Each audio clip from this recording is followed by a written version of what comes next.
National crime રેકોર્ડ્સના આંકડા જે સામે આવ્યા છે 2023માં ગુજરાતમાં એક વર્ષમાં 9000 જેટલા લોકોએ આપઘાત કર્યો છે અને 900 જેટલા લોકોની હત્યા કરી દેવામાં આવી છે.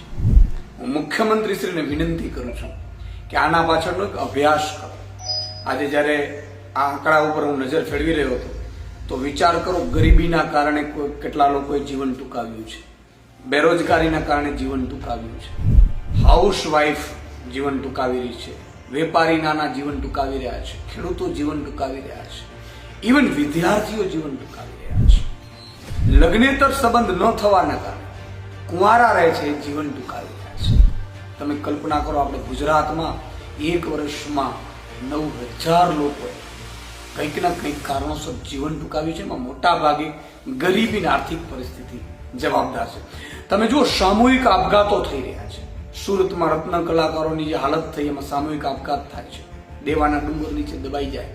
તમે રાજકોટમાં જુઓ, કેટલી જગ્યાએ સામૂહિક આપઘાત થયા છે. એની બીજી વાત કે કેટલીક જગ્યાએ સરકારી સિસ્ટમના કારણે આપઘાત કરે છે.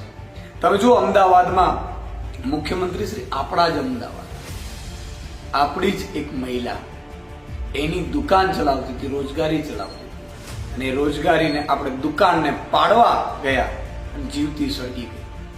આ કયા રીતે, કયા મોઢે તમે ગુજરાત ચલાવવાનું શીખી રહ્યા છો? આજે તમારે ખરેખર વિચારવાની જરૂર છે. મારી એક વિનંતી છે, હમ્બલ રિક્વેસ્ટ છે, સ્થાનિક રોજગારી 80% કંપનીઓમાં મળે એવી વ્યવસ્થા કરો. આપણે જે બાળકો ઉપર સ્ટ્રેસ આવે છે, વિદ્યાર્થીઓ ઉપર, એમાંથી કેમ બહાર આવે એની વ્યવસ્થા કરો. આજે ખેતીને તમે ઉદ્યોગ બનાવો. આજે ખેતી છે ધીરે ધીરે ખૂબ ડાઉન થતી રહી છે, તો ખેડૂતો આપઘાત કરી રહ્યા છે, નાના વેપારીઓ દેવાના ડુંગરમાં આપઘાત કરી રહ્યા છે, રત્ન કલાકારો આપઘાત કરી રહ્યા છે. ચારે બાજુથી સિંગલ મધર છે, જીવી નથી શકતી. તો મારી આપને વિનંતી છે કે આના માટે તુરંત કદમ ઉઠાવવામાં આવે.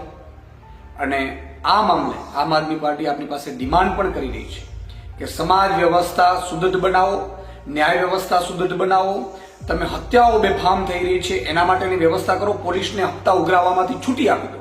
કોઈ પણ પોલીસ એક રૂપિયો ઉઘરાવી ન શકે કે ન એ દંડ કરી શકે. એને માત્ર ને માત્ર સુરક્ષાનું કામ સોંપો. તમે જે પોલીસનો દુરુપયોગ કરો છો બીજા નેતાઓને ફસાવવા માટે, એમાં બંધ કરો, કારણ કે કાગડિયામાં જ બધો સમય વયો ગયો છે. એક તો પોલીસની ઘટ છે, તો આ વ્યવસ્થા કરો. તમામ ઉદ્યોગોને સૂચના આપી દો, 80% અમારા ગુજરાતીઓને સ્થાનિક રોજગારી મળે, એને કાયદાનું અમલ કરો. અને સાથે સાથે જે પણ ગરીબો, વંચિતો, શોષિતો છે એની યોજનાઓ એના સુધી પહોંચે, એ આપઘાત કરવાનો વિચાર પણ ન કરે, શુદ્ધ એવી વ્યવસ્થા કરો. એવા શહેરોમાં 2 કે 5 રૂપિયામાં ખાવાની રહેવાની વ્યવસ્થા કરી દો, તો જ આ ગુજરાતમાં આપણે સુદૃઢ બનાવી શકીશું. બાકી તમે હેલિકોપ્ટરથી ફરશો, ઉદઘાટનો કરશો, ચાર્ટર પ્લેનોથી, તમારા દીકરા દીકરીઓ સંપત્તિ કરોડોમાં આલોટશે, અને બાકી ગુજરાતમાં આવકની અસમાનતા છે, ગરીબો પાસે કંઈ જાતું જ નથી. એટલી આવકની અસમાનતા છે કે ગુજરાતના 10% જે અમીરો છે એની પાસે 90% સંપત્તિ પહોંચી ગઈ છે.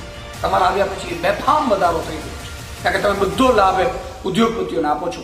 તો મારી હમ્બલ રિક્વેસ્ટ છે કે ગુજરાતને સુદૃઢ બનાવો. ગુજરાતની આજે લોકો ગુજરાતમાં રહેવા નથી માંગી રહ્યા, વિદેશમાં ભાગી રહ્યા છે. બાળકો અહીંયા ભણવા નથી માંગી રહ્યા. આજે માતા બેન દીકરીઓ અસુરક્ષિત મહેસૂસ કરે છે, એની બળાત્કારો, હત્યાઓ બેફામપણે થઈ રહી છે. મારી હમ્બલ રિક્વેસ્ટ છે, મુખ્યમંત્રીશ્રી આના ઉપર ગંભીરતાથી તમે પગલાં ભરો અને યોગ્ય કાર્યવાહી કરો.